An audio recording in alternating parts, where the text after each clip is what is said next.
Hello बच्चों। आज हम लोग 40 क्लासेस 24 में 11th क्लास का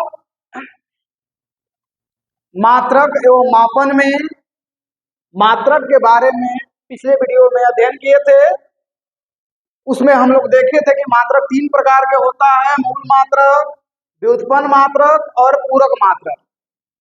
हमने बताया था कि मूल मात्रक वैसा मात्रक जो किसी अन्य मात्रक पर आश्रित नहीं होता है, अर्थात मूल राशियों को मापने के लिए जिस मात्रक की आवश्यकता होती है उसे मूल मात्रक कहा जाता है।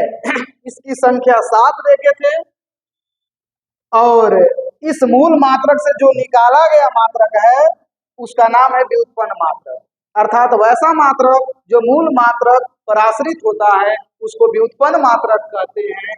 जैसे आप देखे होंगे मीटर प्रति second square, kg into metre प्रति सेकेंड स्क्वायर, जो भी है ये मूल मात्रक है और इन मूल मात्रक से ही मिलकर व्युत्पन्न की उत्पत्ति हुई है। आज के वीडियो में हम लोग देखेंगे, आज की क्लास में देखेंगे पूरक मात्रक के बारे में कंप्लीट अध्ययन करेंगे। तो आगे हम चलते हैं पूरक मात्रक।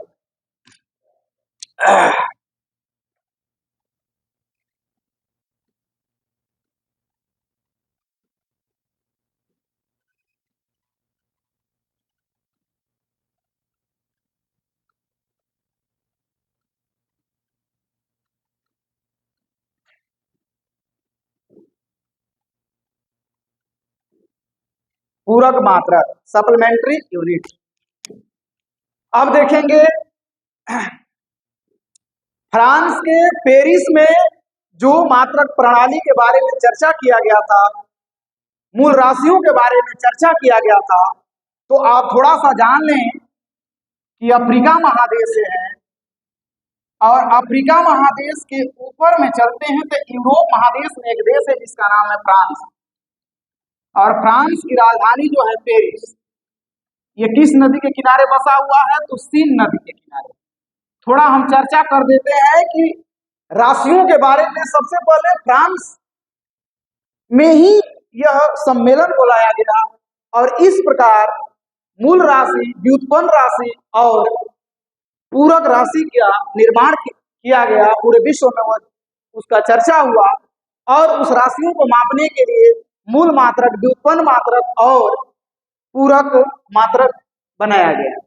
इस प्रकार पूरक मात्रक वैसा मात्रक जो न ही मूल मात्रक हो और न ही व्युत्पन्न मात्रक हो, परंतु वह इन मात्रकों को सहायता प्रदान करता हो, यानी वैसा मात्रक जो मूल मात्रक और व्युत्पन्न मात्रक के अलावा जो बच जाता मात्रक है उसको वैज्ञानिकों के द्वारा, साइंटिस्टों के द्वारा पूरक मात्रक के रूप में रखा गया। और इस प्रकार पूरक मात्रक 2 प्रकार का होता है। एक का नाम है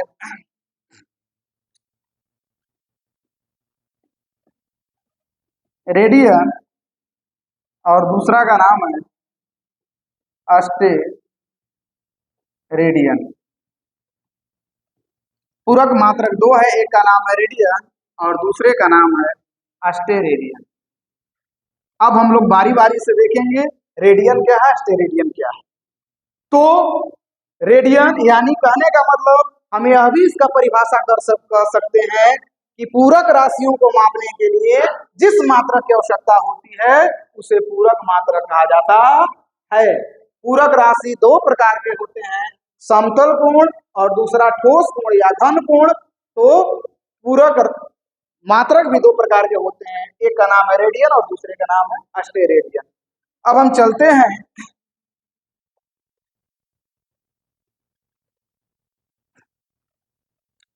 अब देखते हैं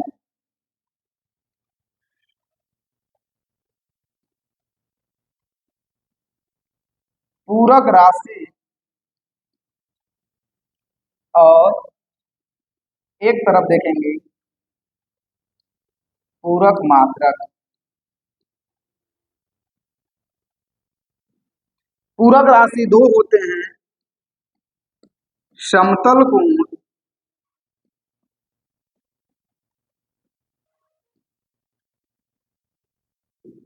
और दूसरा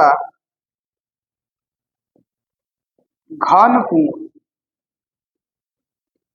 या इसी क्यूबिक एंगल, या इसी को बोलते हैं ठोस कोण। इसका दूसरा नाम है ठोस कोण। और इस प्रकार समतल कोण को मापने वाला जो मात्रक है उसका नाम है रेडियन, और घन कोण या ठोस कोण सॉलिड एंगल को मापने वाला जो मात्रक है उसका नाम है अस्टेरेडियन। इस प्रकार इसका यदि पहचान सिंबल हम देखें, कैसे पहचान करते हैं शॉर्ट में इसको, इसका यदि हम सिंबल के रूप में देखते हैं, इसका संकेत, तो रेडियन को RAD, अस्टेरेडियन को SR, एनसीईआरटी में SR दिया है, या इसको ऐसे भी STRAD, अस्टेरेडियन। इस तरह का सिंबल देखते हैं। अब हम आते हैं कि रेडियन और अस्टेरेडियन क्या है, रेडियन किसको कहते हैं, तो आगे हम लोग देखेंगे।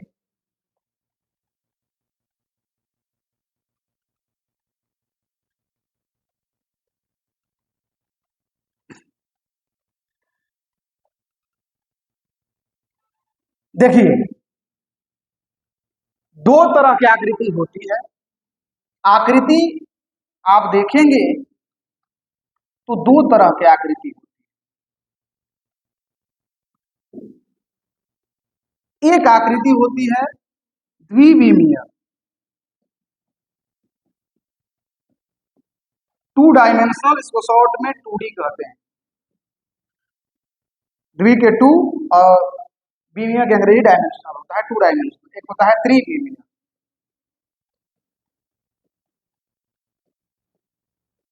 इसको शॉर्ट में 3D कहते हैं। ठीक है, मतलब डायमेंशनल। तो द्विविमीय आकृति कि केवल क्षेत्रफल निकाला जाता है और इसका आयतन निकलता नहीं। द्विविमीय जितने भी आकृति होंगे उसका केवल क्षेत्रफल निकाला जाएगा, आयतन नहीं निकलेगा। और त्रिविमीय आकृति का क्षेत्रफल भी निकलेगा और आयतन भी निकलेगा। जैसे आप देखेंगे, जैसे आयत, तो आयत का आप क्षेत्रफल पढ़े होंगे, लंबाई गुना चौड़ाई, लेकिन आयत का आयतन होता नहीं है। क्यों? क्योंकि आयत में लंबाई और चौड़ाई होता है, ऊंचाई होता नहीं है। तो वैसा आकृति जिसमें लंबाई और चौड़ाई हो उसको द्विविमीय कहते हैं, और वैसा आकृति जिसमें लंबाई और चौड़ाई के साथ साथ ऊंचाई भी हो या गहराई भी हो उसको त्रिविमीय कहते हैं। तो द्विविमीय आकृति में लंबाई और चौड़ाई केवल दो विमा, और त्रिविमीय आकृति में लंबाई चौड़ाई के साथ साथ ऊंचाई भी होता है। और जिसमें ऊंचाई आ गया निश्चित ही उसका आयतन निकलेगा। अतः आयत द्विविमीय आकृति है, अतः आयत का आयतन नहीं निकलता है। कभी देखे नहीं होंगे आयत का आयतन क्या है, कहीं सूत्र नहीं। आयत का क्षेत्रफल हो सकता है, तो आयत का क्षेत्रफल, जैसे वर्ग,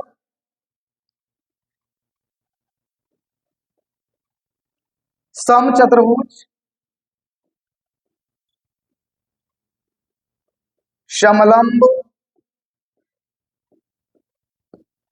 वृत्त,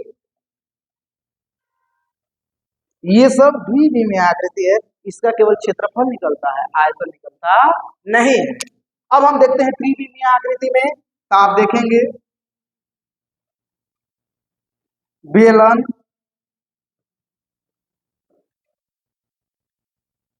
शंकु, शंकु से ही बना है छिल्ला, गोला, अर्धगोला, प्रिज्म, पिरामिड इत्यादि, ये सब जो है त्रिविमीय आकृति। क्यों? क्योंकि इसमें लंबाई चौड़ाई के साथ साथ ऊंचाई भी होता है। यानी कहने का मतलब इसका आयतन भी निकलता है त्रिविमीय आकृति के, और क्षेत्रफल भी निकलता है। अब हम आते हैं समतल कोण और घन ठोस कोण या घन कोण। तो इसमें समतल जो कोण है वह आ जाएगा द्विविमीय आकृति। समतल कोण आ जाएगा, द्विविमीय आकृति में ये संभव है। और जो घन कोण या ठोस कोण है वो त्रिविमीय आकृति में आ जाएगा। घन कोण या ठोस कोण, घन कोण या ठोस कोण जो है ये त्रिविमीय आकृति में आ जाएंगे, और समतल जो कोण है ये आ जाएगा द्विविमीय आकृति। तो आगे हम चलते हैं।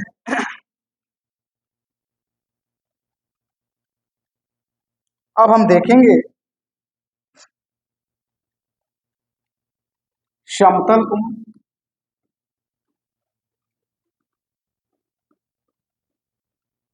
प्लेन एंगल,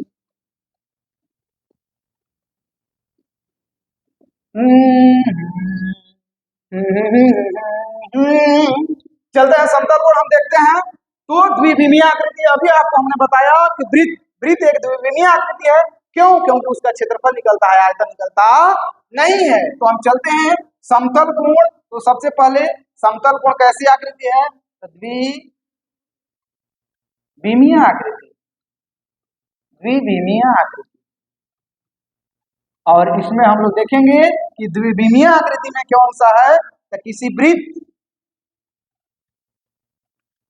तो वृत्त के जो बाहरी हिस्सा है इसका नाम है परिधि, और वृत्त के परिधि का एक हिस्सा चाप कहलाता है। वृत्त के परिधि का कोई एक हिस्सा ले लीजिए, वह चाप कहलाता है। तो वृत्त के इसी परिधि का एक हिस्सा, वृत्त के परिधि का एक हिस्सा जो है ये क्या कहलाता है? चाप कहलाता है। ये चाप कहलाता है। आलू चाप नहीं समझना है और न ही टमाटर चाप समझना है, यानी ये चाप जो है वृत्त का चाप है। वृत्त के परिधि का एक हिस्सा ले लीजिए, यहाँ से यहाँ तक वृत्त के परिधि का एक हिस्सा ले लीजिए, इसको ए मानिए, इसको बी मानिए, ये इसका केंद्र हो जाएगा। और इस चाप से इस केंद्र पर कुछ कोण बना दीजिए। तो इस चाप से इस केंद्र पर जो कोण ये बना, मान लेते हैं इस कोण का नाम थीटा है, तो इसी कोण को बोलते हैं समतल कोण। इसी कोण को क्या बोलते हैं? समतल कोण, समतल कोण। और समतल कोण द्विविमीय आकृति में ही बनते हैं। तो वृत्त के समतल कोण की परिभाषा कैसे हम देंगे? किसी वृत्त के चाप द्वारा केंद्र पर बनाए गए कोण को समतल कोण कहा जाता है। समतल कोण द्विविमीय आकृति में ही बनते हैं। चाप क्या है? तो वृत्त के परिधि का एक हिस्सा चाप कहलाता है। चाप दो प्रकार के होता है, छोटा हिस्सा है जो ए बी, तो ये हो जाएगा लघु चाप, और बी ए बड़ा हिस्सा है, बी से लेके ए तक, इसको दीर्घ चाप कहेंगे। और इस प्रकार ये समतल कोण है। और इसी समतल कोण को जो माप करते हैं, जिसमें उसका माप रेडियन में करते हैं, वैज्ञानिकों द्वारा इसका नाम बताया गया रेडियन। और इस प्रकार रेडियन में माप करते हैं और इस समतल कोण को थीटा द्वारा सूचित करते हैं, इंडिकेट करते हैं। इस प्रकार हम आगे देखते हैं। तो हम लिख सकते हैं, क्या लिखेंगे? वृत्त के परिधि का एक हिस्सा यानी चाप द्वारा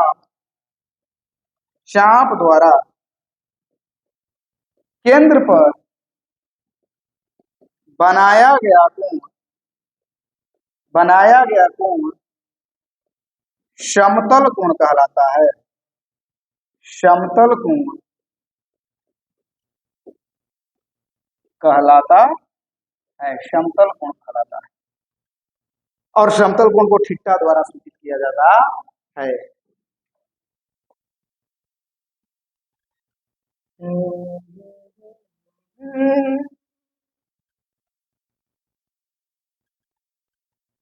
आगे की ओर हम चलते हैं।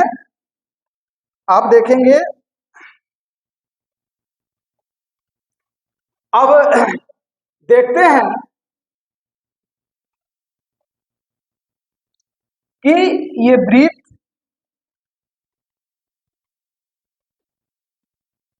हो गया, और वृत्त के ये केंद्र हो गया, ये परिधि का कोई हिस्सा हो गया, इसका नाम ए दे दिए, इसका नाम बी दे दिए, और इसके द्वारा केंद्र पर आंतरिक कोण, इसको थीटा, यही है समतल कोण।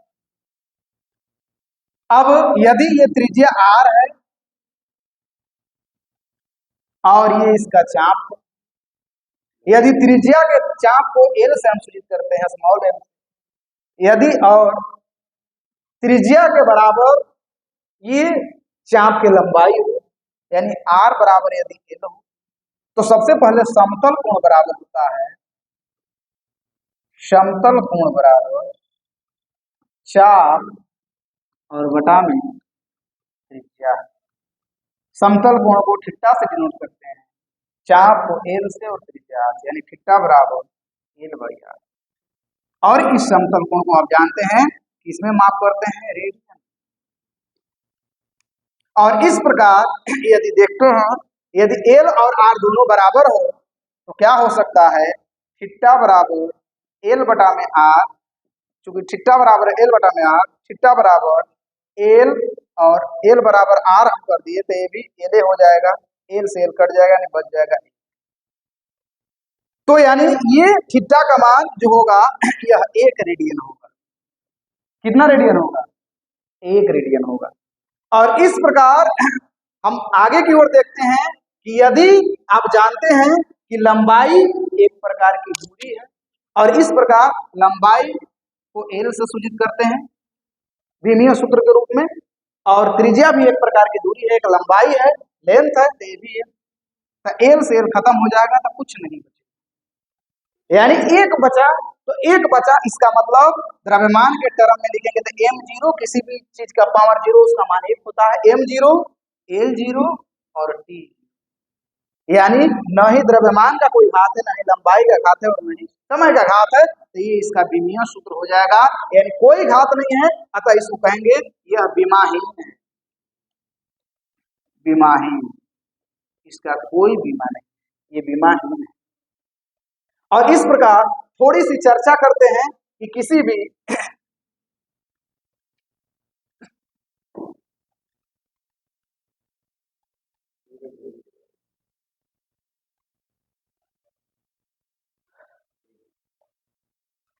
अब हम देखते हैं, आपको हमने बताया कि किसी भी संख्या के पावर जीरो, थोड़ा सा हम आपको नोट करके बता देते हैं कि किसी भी संख्या का पावर जीरो है उसका मान 1 क्यों होता है, ये रखना नहीं है। मान लीजिए कोई संख्या 1 से इसका पावर जीरो है, उसका मान 1 क्यों होता है, ये अपने आप से प्रश्न पूछना है। तो थोड़ा सामान्य जानकारी दे सकते हैं कि x के पावर जीरो को लिख सकते हैं 1 माइनस 1, फिर इसको आगे की ओर तोड़ेंगे तो x के पावर 1 गुना x के पावर माइनस 1 लिख सकते हैं, फिर इसको आगे, क्योंकि इसको गुणा के रूप में प्लस माइनस मिलकर माइनस हो जाएगा, फिर इसको ऐसे भी लिख सकते हैं x के पावर 1, और गुणा को यदि x के पावर माइनस 1 है तो इसको x के पावर माइनस 1 है, नीचे चल जाएगा तो प्लस 1, x के पावर 1, x के पावर 1 कटकर बच जाएगा।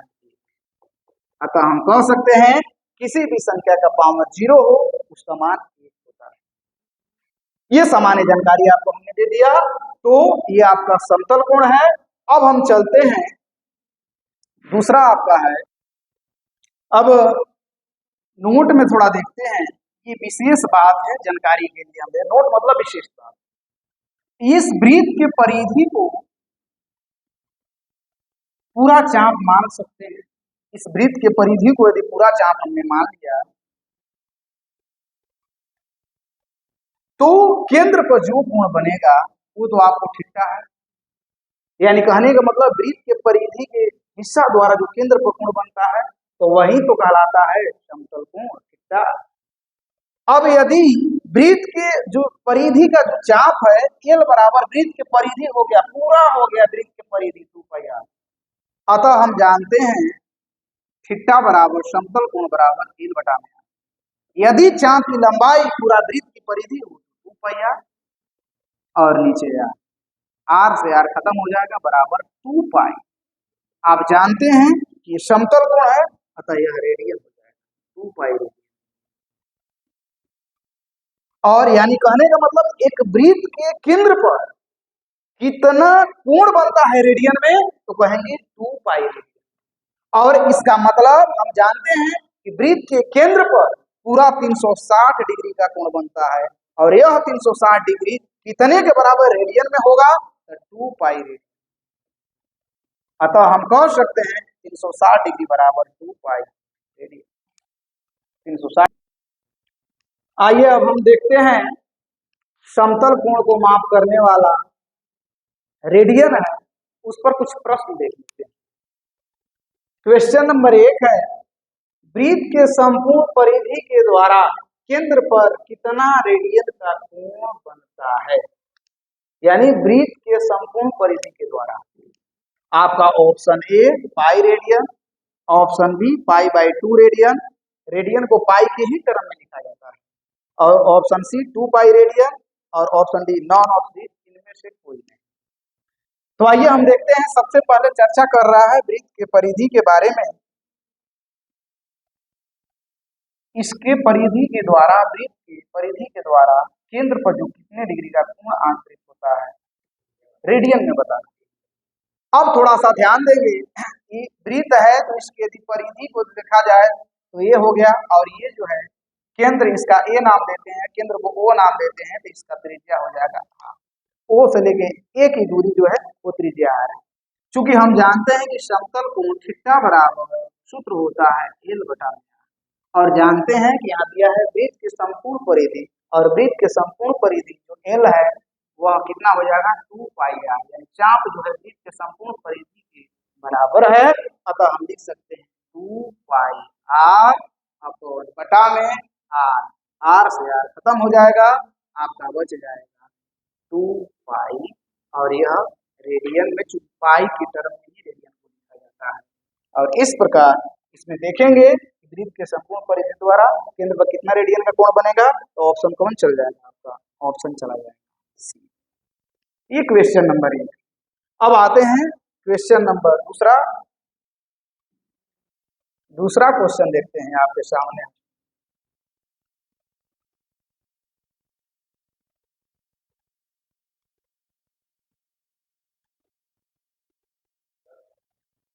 अब दूसरा क्वेश्चन आपके सामने है, अर्धवृत्त के द्वारा केंद्र पर कितना रेडियन का कोण बनता है। तो अर्धवृत्त के द्वारा वृत्त पर कितना रेडियन का कोण बनता है, तो हम लोग देखेंगे एक वृत्त है, और वृत्त के अर्धवृत्त किसको कहते हैं, वृत्त के व्यास वृत्त को 2 बराबर भाग में बांटता है, और इसके द्वारा केंद्र पर कितना कोण बनता है। यानी अर्धवृत्त के बीच वृत्त का व्यास है, ये त्रिज्या आर, ये भी आर, केंद्र को ओ मान लेते हैं, यह कितना रेडियन का कोण बनेगा, यानी थीटा बराबर वार इन रेडियन, रेडियन।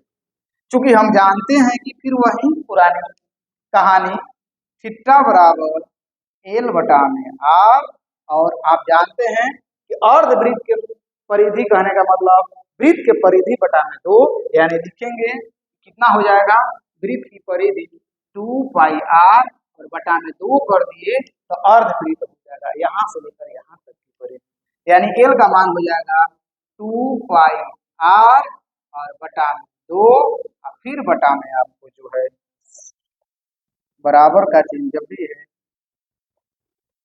बटा के सामने होता है, और बटा में आर है तो आर। इस प्रकार 2 से 2 खत्म और आर से आर खत्म, तो इस प्रकार हम देखेंगे कि कितना बचा, तो आपका बचा पाई, यानी पाई रेडियन।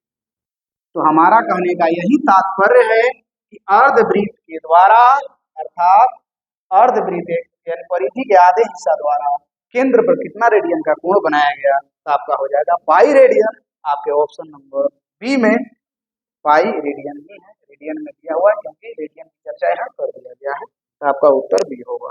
नेक्स्ट क्वेश्चन हम तीसरा नंबर देखते हैं क्वेश्चन।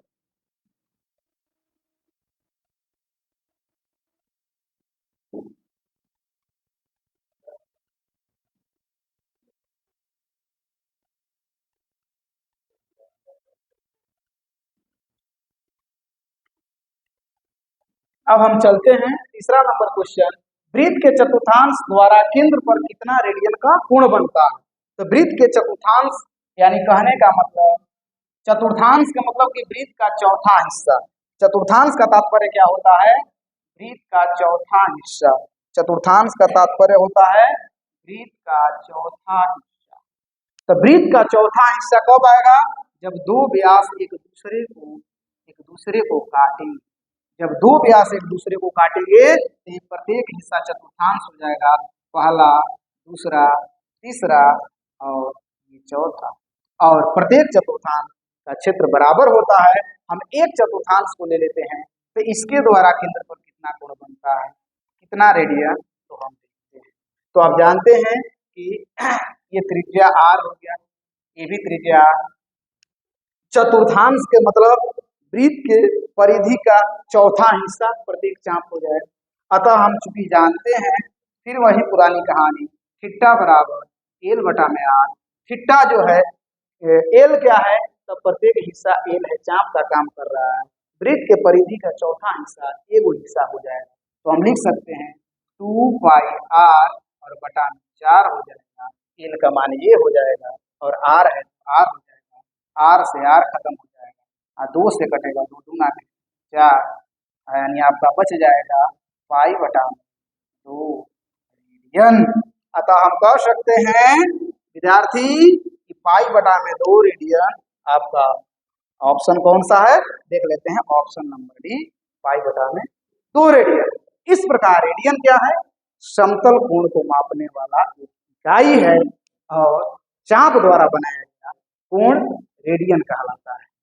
अब हम चलते हैं, ठोस कोण का ही दूसरा नाम है घन कोण। इसका मात्रक होता है अस्टेरेडियन। ठोस कोण या घन कोण पूरक राशि है और इसका माप करने वाला स्टेरेडियन पूरक मात्रक है। अब हम चलते हैं, यह कैसा आकृति है, तो हमने आपको बताया है कि 3D त्रिविमीय आकृति, और जब त्रिविमीय आकृति में होगा तो त्रिविमीय आकृति हमने बताया वैसा आकृति जिसका क्षेत्रफल और आयतन दोनों करता है। अब हम चलते हैं ठोस कोण किसको कहते हैं, तो देखिए एक हम गोला लेते हैं, गोला ले लेंगे, ये गोला है, ये वृत्त नहीं है, गोला है। और इस प्रकार इस गोला के कोई ये बाहरी हिस्सा का कोई अल्पांश ये क्षेत्र है, अल्पांश यानी छोटा, और छोटे को हम डी और क्षेत्र है तो इसको ए से एरिया डी ए से सूचित करते हैं। और इस प्रकार इस अल्पांश का नाम ए और इसका नाम बी देते हैं। तो ए बी अल्पांश क्षेत्रफल के द्वारा जो गोला के केंद्र पर जो कोण ये आंतरिक होता है, ये यही कहलाता है अस्टेरेडियन, जिसको स्मॉल ओमेगा से सूचित करते हैं। यानी कहने का यह तात्पर्य है, अस्टेरेडियन को हम लिख सकते हैं किसी गोले के अल्पांश, अल्पांश मतलब थोड़े क्षेत्रफल द्वारा, अल्पांश क्षेत्र द्वारा केंद्र पर जो कोण बनता है, केंद्र पर जो कोण बनता है उसे अस्टेरेडियन, अस्टेरेडियन कहा जाता है। इसको किस लेटर से सूचित करते हैं, तो ओमेगा द्वारा सूचित करते हैं, इसे ओमेगा, इसको ओमेगा पढ़ते हैं, ओमेगा द्वारा सूचित किया जाता है, सूचित किया जाता है, यानी अस्टेरेडियन को ओमेगा द्वारा सूचित किया जाता है। अब हम देखते हैं ओमेगा बराबर जो सूत्र होता है, ठोस कोण का जो सूत्र होता है, ठोस कोण को यानी अल्पांश का क्षेत्रफल, अल्पांश का क्षेत्रफल बटा में त्रिज्या का स्क्वायर। इस प्रकार ठोस कोण को ओमेगा से सूचित कर दिया। अल्पांश डी के मतलब छोटा, क्षेत्र मतलब डी और बटा में त्रिज्या का स्क्वायर मतलब आर स्क्वायर आपका, यानी ओमेगा वाला डी बटा में आर स्क्वायर। अब हम देखते हैं यदि इसका और ये अस्टेरेडियन को सूचित करता है, अस्टेरेडियन यानी समतल कोण को सूचित करता है। अब हम देखते हैं यदि वृत्त के यदि ये गोला है, गोला के संपूर्ण भाग को लिया जाए तो गोला के संपूर्ण क्षेत्र के द्वारा केंद्र पर कितना कोण बनता है। तो हम देखते हैं गोला के संपूर्ण क्षेत्र के द्वारा केंद्र पर कितना कोण बनता है। इस गोला का संपूर्ण क्षेत्र द्वारा केंद्र पर कितना कोण बनता है। तो हम जानते हैं कि गोला है तो गोला का क्षेत्रफल जो होता है 4 पाई r स्क्वायर होता है और ये इसका केंद्र हो गया तो ये इसका त्रिज्या r बन जाएगा। अब हम देखते हैं ओमेगा बराबर घन कोण बराबर, अब पूरा ये हो जाएगा संपूर्ण क्षेत्रफल हम ले लिया और बटा में r स्क्वायर।